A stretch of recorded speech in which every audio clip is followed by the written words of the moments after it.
Bonsoir.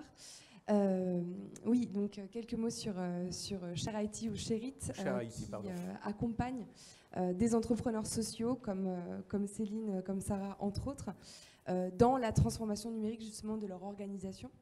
Nous, on a créé en fait ce programme d'accélération qui est aussi un fonds d'ingénierie, de mécénat de compétences. On l'a créé avec la conviction justement que c'est en créant les conditions d'une collaboration entre des talents tech et des entrepreneurs sociaux qu'on changerait réellement la donne sur des enjeux en fait qui sont les enjeux majeurs auxquels on fait face aujourd'hui. Voilà, on aura peut-être l'occasion de repréciser un peu le dispositif, mais voilà pour une courte présentation. D'accord, et peut-être donc Céline Bardet pour l'ONG WO, donc qui développe une solution mobile de signalement de viol de guerre. Voilà, c'est pas très gai, mais c'est comme ça. Donc une grande juriste internationale qui est à la tête de cette ONG et qui donc développe cette application avec l'aide de Share It. Donc peut-être que vous pouvez nous en dire deux mots. Oui, bonsoir. D'abord, merci parce qu'on est vraiment hyper content de recevoir ce prix et on sait qu'on dénote un petit peu de tout le monde. Donc effectivement, j'ai fondé We Are Not Weapon of War, nous ne sommes pas des armes de guerre, qui est une ONG qui travaille sur les questions de... Donc je suis une juriste spécialisée sur les crimes de guerre et qui travaille sur la question des viols de guerre dans les conflits. Je ne connais rien aux nouvelles technologies, mais ça m'a toujours beaucoup intéressée et je trouve que c'est intéressant parce qu'on est dans un secteur de crimes internationaux qui est lié aussi beaucoup à la politique, au conflit, et ça veut dire aux Nations Unies. Je travaille avec toutes ces institutions-là et qui sont encore un monde qui a besoin aussi de se transformer digitalement, qui est en train de le faire, un peu en retard, mais qui le fait. Voilà, et pour faire très court, en fait, les enjeux majeurs du viol de guerre, hein, c'est que d'abord, on n'a pas aujourd'hui une connaissance très claire de l'ampleur de ce phénomène, on en parle beaucoup plus maintenant. Les victimes sont sur des zones de conflit, évidemment, et sont dans une situation où elles n'ont pas accès aux services et dans une situation de danger si elles se déplacent pour aller à ces services-là. Et aujourd'hui, vous le voyez tous parce que je pense qu'on regarde tous les informations et on est dans une situation où le monde change beaucoup et il est de plus en plus difficile, y compris pour les Nations Unies, d'aller sur les zones de conflit. Donc pour les internationaux d'y aller. Et il y a des gens sur place. Donc l'idée, c'était de se dire comment la technologie pourrait permettre à ces gens-là de se signaler là où ils sont. Et nous, on travaille avec un maillage local. Moi, je passe beaucoup de temps sur le terrain, dans ces zones de conflit. Donc l'idée, c'est que c'est d'abord une alerte pour les victimes et qui est reçue en temps réel. On a un back-office à Paris et on va refaire partir immédiatement cette alerte.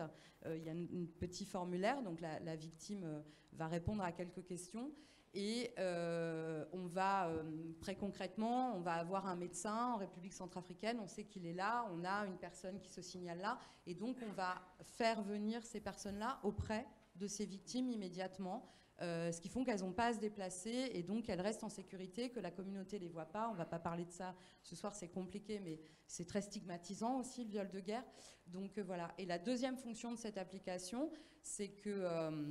ces victimes, donc toujours, et des témoins, des tiers, des professionnels, etc., peuvent faire remonter des informations. Le but de cette association, c'est d'être un accélérateur de justice, c'est-à-dire qu'on stocke ces informations, que ce soit des vidéos, des témoignages, etc. On les authentifie une fois qu'on les a vérifiés, et on les analyse et on donne un soutien en termes d'expertise, et on en fait des éléments qui sont valables devant les tribunaux et la justice. Voilà, j'essaie de faire très simple. Mais... donc vous opérez une véritable transformation numérique de la justice internationale. En fait, et c'est le premier, voilà, et c'est quelque chose qui est en train de bouger, mais c'est le premier projet qui a comme ça, et c'est exactement ça. Bien sûr. Et du côté de Share IT, donc il s'agit du premier projet en fait eu en France, et vous avez l'ambition d'avoir développé combien d'entreprises à but éthique et humanitaire en 2018 ? Eh bien, sur cette année, on accompagne 15 projets maintenant. Donc voilà, exactement sur des projets de l'ampleur de celui que Céline vient de nous raconter. Notre force, on la doit aux entrepreneurs qu'on accompagne et on la doit aussi à nos partenaires, à ces entreprises en fait qui s'engagent à nos côtés, qui à la fois détachent leurs collaborateurs, mettent leurs talents, leurs expertises, leurs technologies au service de nos entrepreneurs, qui nous accompagnent au quotidien et grâce à qui on arrive à co-créer ces solutions. Donc je voudrais vraiment remercier particulièrement IBRC, à qui on doit notre présence Tout ce à fait. soir. Donc nous avions bien entendu l'intention de leur donner la parole, puisque là il s'agit même d'un véritable mécénat. Vous avez été, notamment au Luxembourg, vous avez rencontré de vrais soutiens, en fait, et on va peut-être les laisser rappeler peut-être aux représentants de BRC son rôle et de son autre partenaire. Très bien, écoutez, en tout cas, BRC est particulièrement fier d'être associé à ce très très beau projet qui, comme vous le voyez sur ce slide, a pris naissance avec ShareIT ou ShareIT dans un très très bel endroit qui est Station F. Qui est assez sympathique, comme vous pouvez le voir, et que notre président, visiblement de dos, apprécie énormément. EBRC, donc, en tant qu'acteur de la transformation digitale, si tu pouvais me remettre le slide précédent, ce serait génial. Donc, en tant qu'acteur de la transformation digitale, fait partie d'une équipe, et cette équipe de partenaires, c'est notre maison sœur qui s'appelle Intech et qui s'occupe du développement avec Nicolas, ici présent. Notre maison mère avec la société Post et Clever Cloud, mais aussi Dell et bien évidemment Accenture. Alors, je profite de l'occasion juste pour vous dire un petit peu qui est EBRC. Parce que nous sommes bien connus sur le Grand-Duché du Luxembourg, mais en France, il y a encore un petit peu de travail à faire. Donc je vais essayer de m'y employer. Et comme Jean m'a permis d'avoir à peu près une demi-heure avant la pause, je vais en profiter. Donc, notre vision, nous, EBRC, c'est juste de devenir un centre d'excellence européen dans la gestion de l'information sensible. Alors, l'information sensible, ce que manipulent Céline et ses équipes et ShareIT sont particulièrement importants pour nous. Vous le savez, vous l'avez vécu, hein, les informations sensibles, quand on se trouvait encore dans les années 70, l'arrêt du système d'information, en gros, ça passait presque inaperçu pour l'entreprise ou pour la société. Je pense qu'aujourd'hui, et encore plus demain, si le système d'information s'arrête ou si l'information disparaît, je pense que nous sommes mal, on sera peut-être bloqué sur les remontées mécaniques ou des choses comme ça. En tout cas, et pour répondre à ça, EBRC a dit on va créer, nous, un écosystème de confiance qu'on va mettre à disposition de nos clients, de nos partenaires, pour accompagner leur développement et leur transformation numérique. Voilà, alors il est fondé sur quoi, ce modèle de confiance? Jean, si tu pouvais encore me mettre le transparent, juste l'autre. Encore un petit peu, s'il te plaît. Voilà, il est basé sur quoi? Il est juste basé sur un pays qui s'appelle le Luxembourg, déjà, et qui est un formidable catalyseur de business. Donc, on a un gouvernement extrêmement dynamique, on a un régulateur extrêmement dynamique, compétent, accessible, surtout.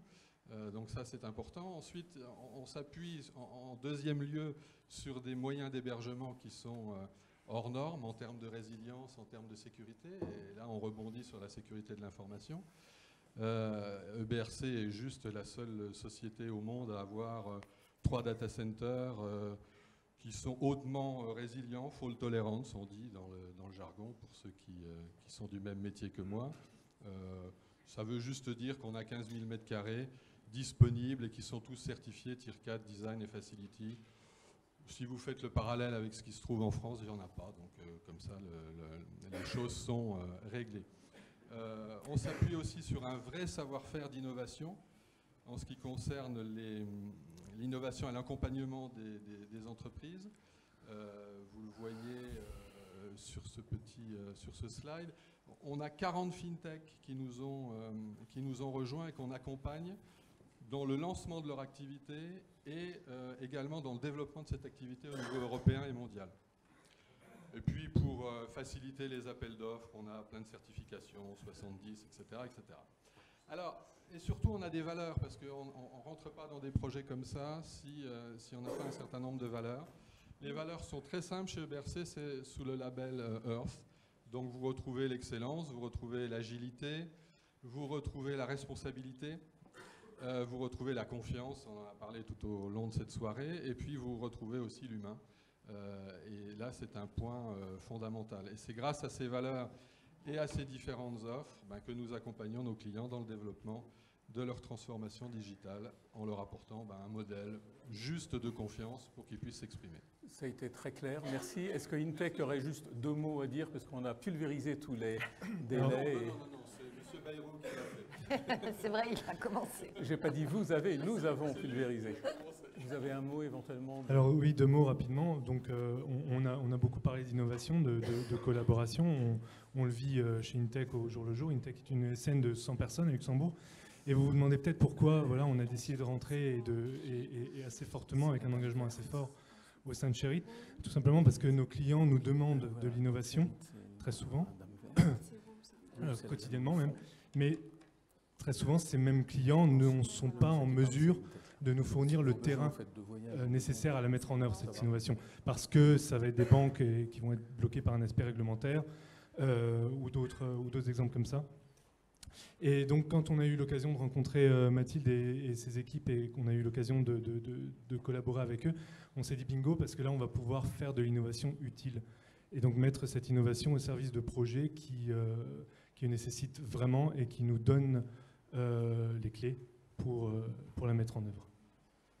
Voilà. Très bien, merci beaucoup. Eh bien, on va faire la photo de cette catégorie éthique. Merci à tous.